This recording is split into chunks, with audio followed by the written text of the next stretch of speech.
Crossroads. Each week, Chevrolet presents a story based on the actual experiences of American clergymen, pastor, priest, or rabbi, the men who give inspiration and guidance to people at the crossroads of life. These dramatic stories are presented with the cooperation of our Board of Advisors, Captain Maurice M. Witherspoon, Father George B. Ford, and Dr. William F. Rosenblum. Tonight, Broadway Trust, starring Lloyd Bridges as Fred Tronell, co-starring Gene Lockhart as Reverend Alan E. Claxton, in a dramatization of his story.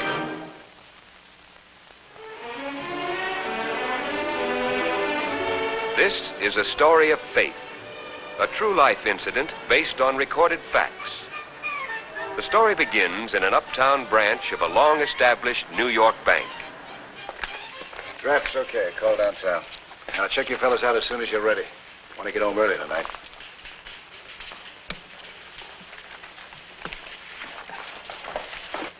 Mr. Harvey.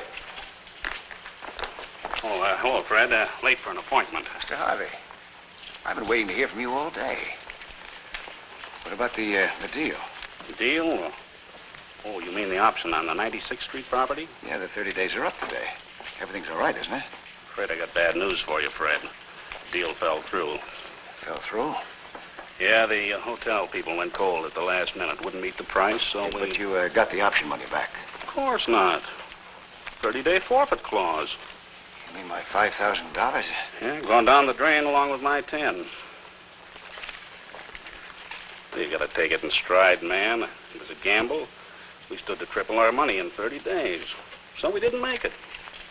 You said it was a sure thing. No such thing as a sure thing when you're trying to make a fast buck. You want a quick action, you got it. I'll let you make it up on another deal. See you Monday. Cornell. What's the matter with you today? Act like you're in a trance. Sit down. There's been a slight change in our regular routine. On account of the holiday Friday, the bank examiners will be here tomorrow instead of Monday. Now, I got to run downtown to the main office, so pass the word along to the rest of the staff. Bank examiners tomorrow, yes, sir. Yeah. Well, I'm off. Goodbye, Fred. And please extend my best wishes to Mrs. Turnell. Thank you, sir. Good night, Mr. Selden.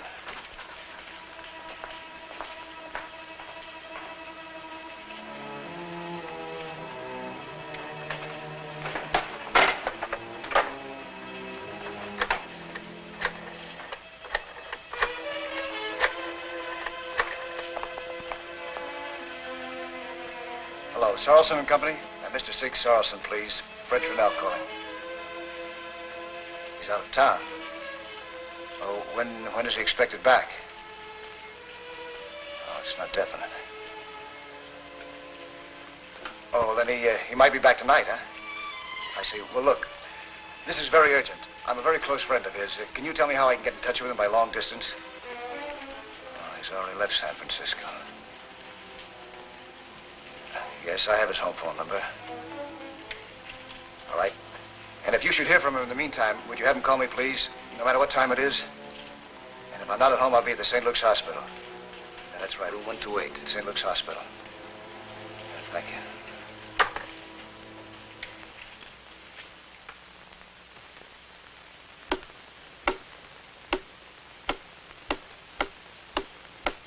The hour has arrived. The car everybody's been waiting for is no longer just an idea. It's a beautiful reality. It's here, the 56 Chevrolet, and you can see it now. From its longer, more rakish hood to racy fender lines, Chevrolet breathes 1956 all the way in every line. Inside or out, here is dynamic beauty that says, the hot one's even hotter, and it is. For under the hood is a slumbering giant ready to awaken at your command. Chevrolet's 205 horsepower Super Turbo Fire V8 set the new Pikes Peak record and proved this winning combination of power and roadability means safer driving control. All the way, you'll be ahead with the great new Chevy, the newer, finer 56 Chevrolet. Take time to see and drive it at your Chevrolet dealers now.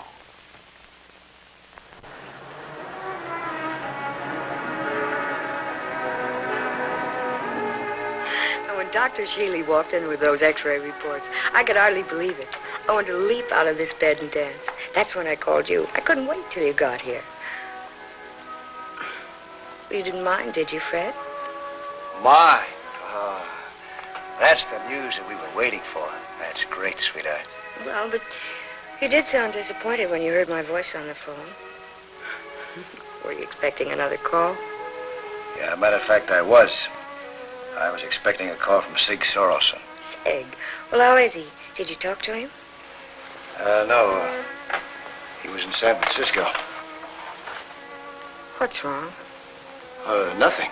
Why? As if I didn't know.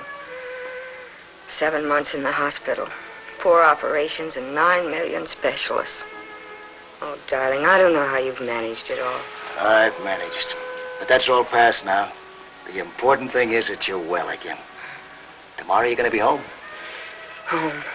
Oh, you don't know what that word means to me. Oh, hello, McNally. It's the old witch with the bad news. It's your last night to howl, Mr. Turnell. This time next week, you'll be back in your cell. I'll be back to say goodnight. I hope I didn't say anything to offend him. Oh, no, he's got something on his mind. I'm worried about him. Who can figure out husbands? I'll get your pills. Hello, Cato. Mr. Turnell again. Any word from Mr. Sorensen? No word, Mr. Turnell.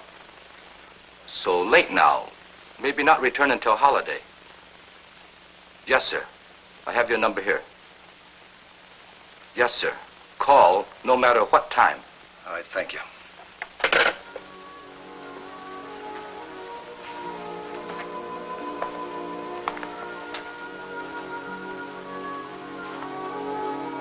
What's the matter? Do I look funny?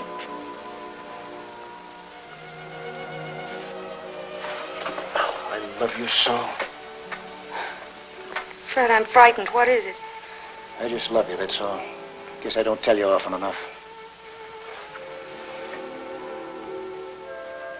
Are you in any trouble? Oh, look.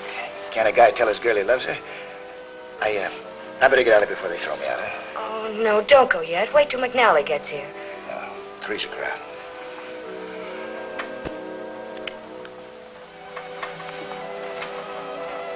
Good night, sweetheart.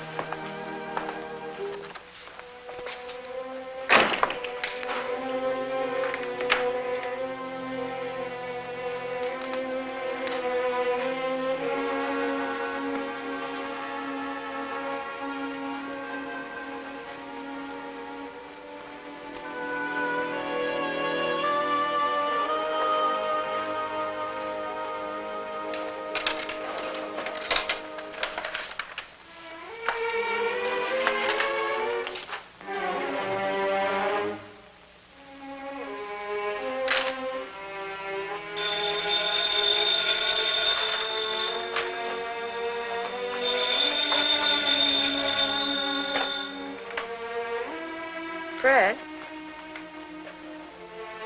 Fred!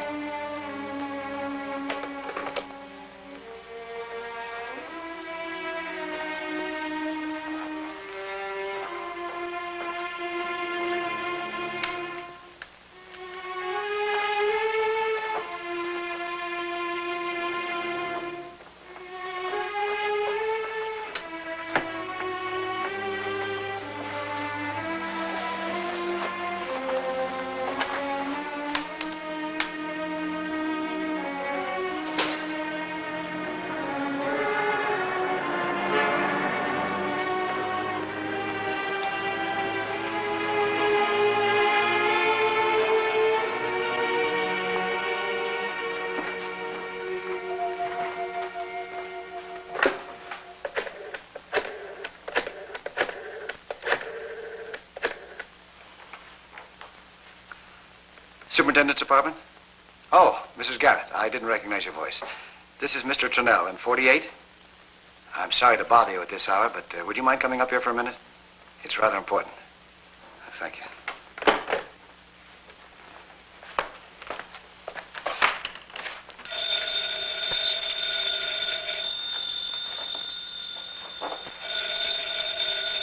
No, he may be ill. Too ill to answer. Call the building superintendent, Mrs. Garrett. She has a key to the apartment. Call her. Oh, Mr. Trunell? Mr. Trunell? I'm in here, Mrs. Garrett. Oh.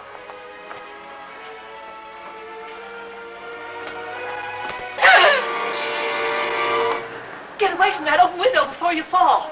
Well, I was just fixing the drape. Get down, please. Oh, I'll send someone up in the morning to fix it. Oh, good. Yes, that's what I wanted to talk to you about. I'd like to have the place all cleaned up for my wife. She's coming home tomorrow. Not really?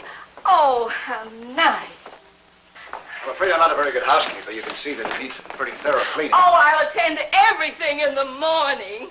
And promise me you won't try to fix that drape again, Mr. Trunell. I'll have the cleaning woman up the first thing in the morning. My, I never had such a fright. I'm still shaking.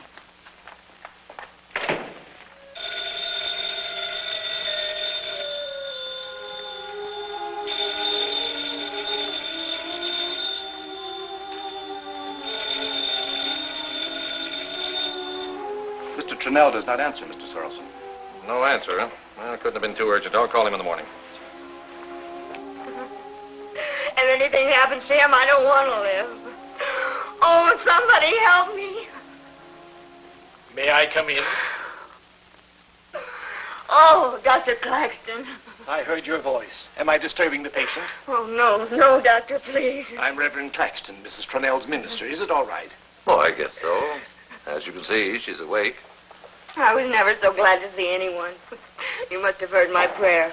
I was visiting one of our congregation down the hall. What's wrong? I'm not sure. But you can find out. It's my husband, Dr. Claxton.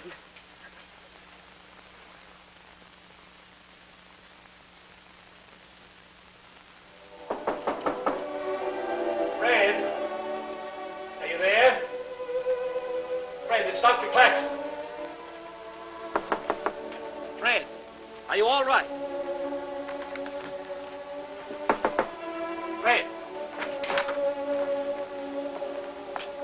Fred, where are you?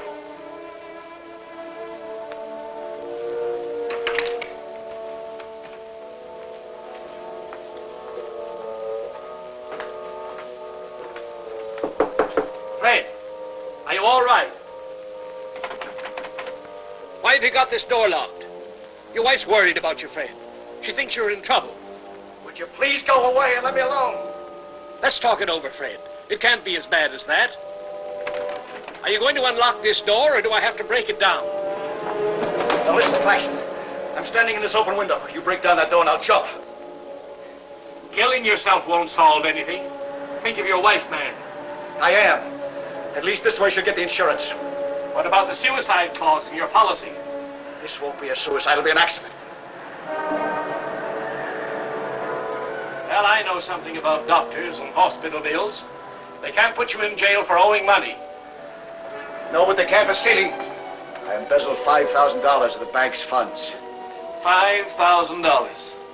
You don't value your life very highly, do you? Nor your wife's. For the rest of her life, she'll remember that her husband killed himself to pay for her illness. You'll make her pay your debt while you take the easy way out. Easy way out. I've been through plenty these last few hours. You know, that's funny.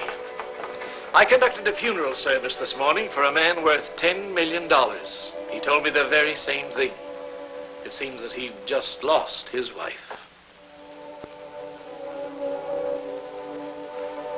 By the way, your bank manager, Ben Selden, he's a member of our congregation. You and I are going to talk to him first thing in the morning. We might as well go to the district attorney. Selling his ice water in his veins. Well, maybe we can thaw him out a little bit. Meanwhile, I'm going to have a little talk with my boss. Your boss? Oh. Yeah. He's a pretty good person to know. Especially when you're in trouble. He'll listen to you, too. Why don't you give him a try? Ben, you're a charitable man, a good humanitarian, and you profess a willingness to help the boy. Give him another 24 hours to make restitution. That's impossible. The bank examiners will be here at 3 o'clock this afternoon. Well, then give him until 3. The boy wants to return the money and clear his conscience and right himself before God. Why, it'll be an act of mercy to give him that chance. Very well, Doctor. He has until 3 o'clock. He's in your custody. Thank you, Ben. And, Doctor, a felony has been committed. So, of course, you realize I can't interfere with the due processes of law. The matter's out of my hands. Oh, he understands that, and he's prepared to give himself up to the authorities at that time. Good. Goodbye.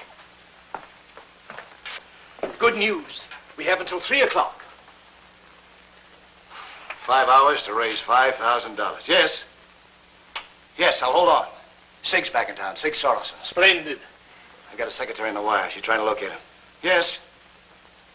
I see. What time will he be there? I'll catch him, and thank you very much. He's due at the Fidelity Union Bank before noon to make a deposit. That's fine. Then you contact Sorensen. Meantime, I'll check a couple of other prospects. I'm beginning to get a little of that faith that you've been trying to sell me on. It works. They've even named the bank after it. Fidelity. Come on.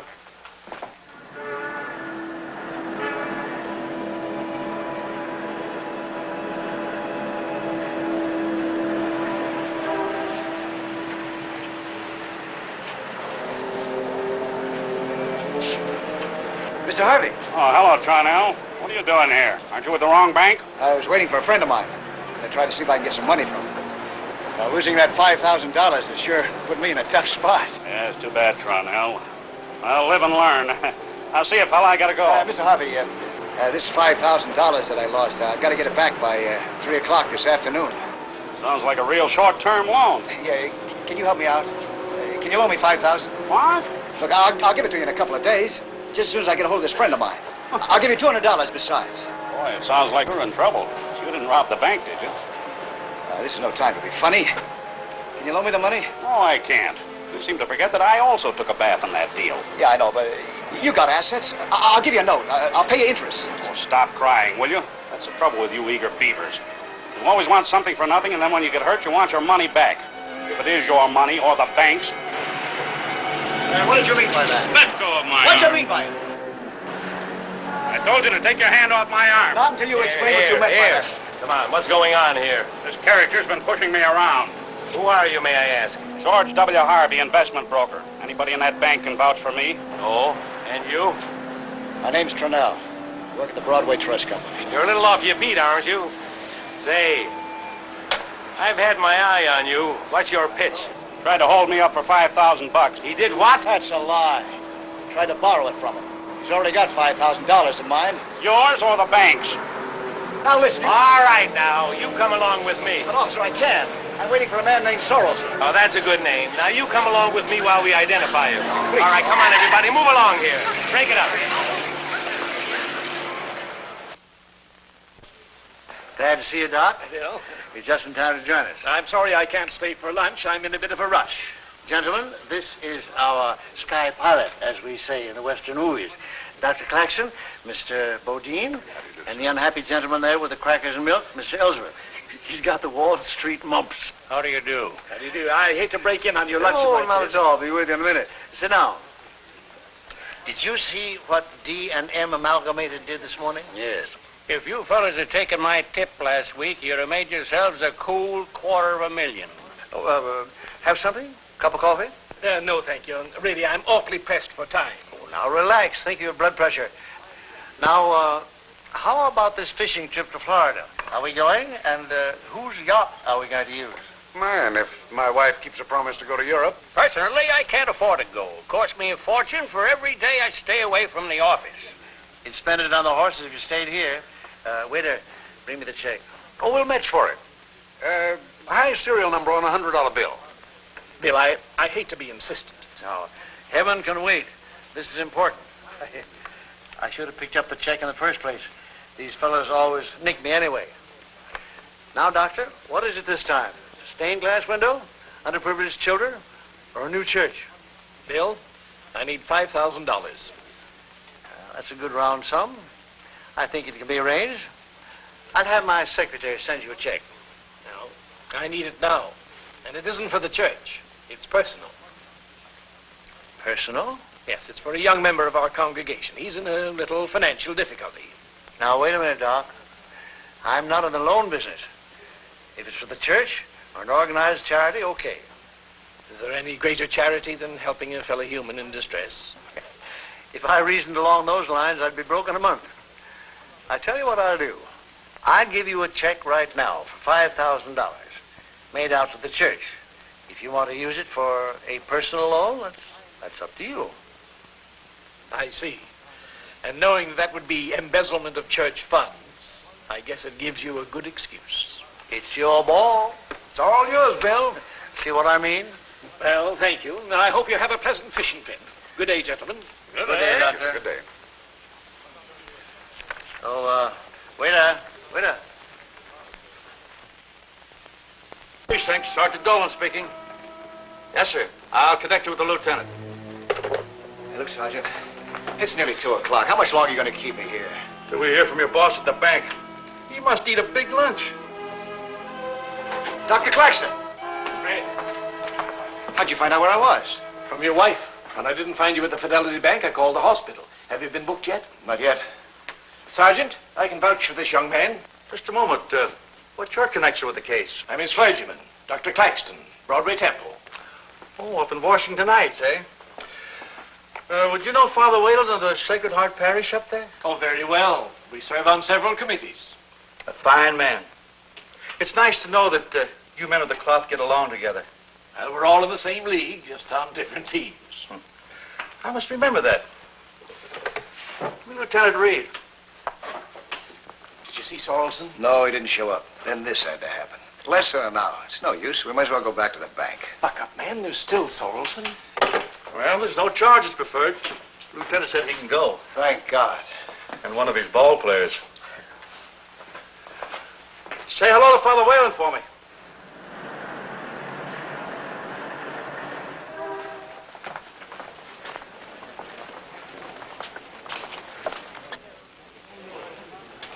Sorrelson's office would be on the 20th floor. Thank goodness we can take an express. $2,570. It's just about half. Looks like your faith is worth about 50 cents on a dollar. His secretary said he'd be in his office at 3.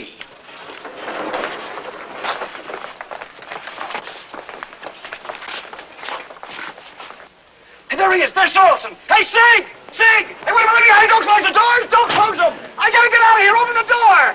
Look, can't you stop this thing? But he can stop it. Hey, what? Oh, well, that's it. There went our last chance. Missed him by a split second.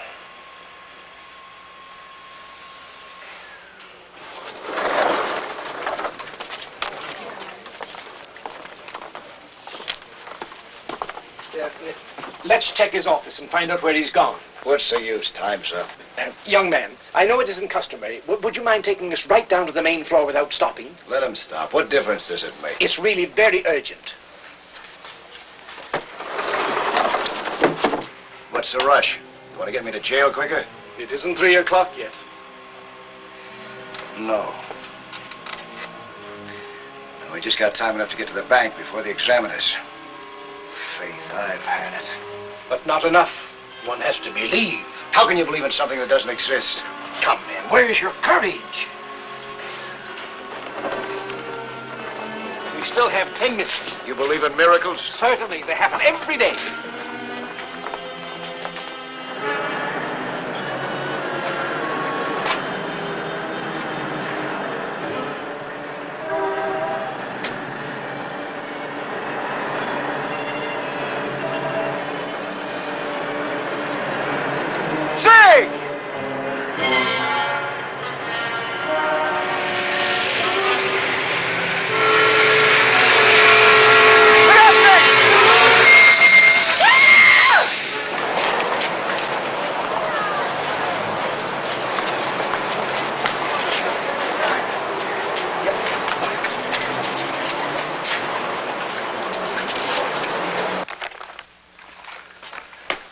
There you are, Fred. Gee, Seeger, I'll need quite a lot. Since when is my dough not yours? What'd I tell you? There you are, Mr. Selden. And thanks for giving me the chance. You better thank Reverend Claxton. Now I must report this matter. But I think in view of the extraordinary circumstances, your wife's illness, your making restitution, the bank will be very lenient in making charges. You already have 3 good character witnesses. The bank examiners are here, Mr. Selden. I'll be right with them. Good luck, Fred. Oh, you'd better call your wife. She's worried.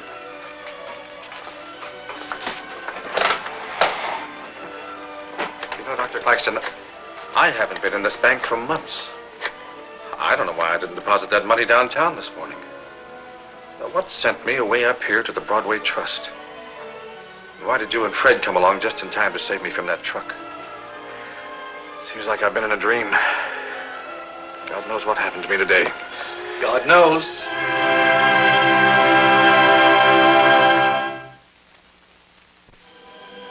Next week at this time, the Chevrolet dealers present another dramatic story based on actual experiences of American clergymen on Crossroads.